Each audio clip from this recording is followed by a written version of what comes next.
একদিকে সূর্যের মুখোমুখি হয় রূপা, আর রূপা নিজের বাবার মুখোমুখি হয়ে নিজের বাবার কথা জিজ্ঞাসা করে নিজের মায়ের কাছে, যেটা শুনে তো দীপা কষ্ট পায়। দীপা বুঝতে পারে না নিজের মেয়েকে কিভাবে বলবে তার বাবার কথা, কারণ তার বাবা যে অন্য কারোর সাথে সংসার করছে এই ধারণা নিয়েই বসে আছে দীপা। কিন্তু আজও যে সূর্য মিশকাকে বিয়ে করেনি, মিশকাকে শুধু বন্ধু হিসেবেই রেখেছে, সেটা জানতে পারলো না দীপা। এদিকে দীপা যখনই বাড়িতে ফিরে মন খারাপ করে, তখনই হঠাৎই দেখে দীপা যে সূর্য ফিরে এসেছে।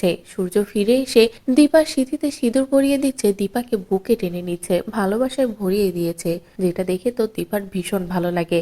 অন্যদিকে দীপার মেয়ে রূপা তো চেষ্টা করেই যাচ্ছে যে কিভাবে তার বাবাকে তার মায়ের কাছে ফেরানো যায়। এদিকে সোনাও নিজের মাকে খুঁজছে।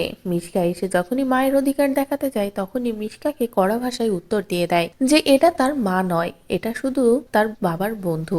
যে কথা শুনে মিশকা রেগে যায়। এরপরে সকলে মিলে একসাথেই রূপাদের গ্রামে যায়। সেখানে যে চিকিৎসা করতে গেলে সোনা ও রূপা মুখোমুখি হয়, দুজনে ভীষণ আনন্দের সাথে খেলা করে, এমনকি রূপাও নিজের বাবার কাছে যায়। তো বন্ধুরা, রূপা তো চেষ্টা করছে নিজের বাবা মাকে এক করার। সত্যি যদি এবার রূপা ও সোনার জন্যই দীপা সূর্য এক হয়ে যায়, তাহলে সেটা দেখতে তোমাদের কেমন লাগবে কমেন্ট করে জানাও। পরবর্তী আপডেট পেতে চ্যানেলটি সাবস্ক্রাইব করো।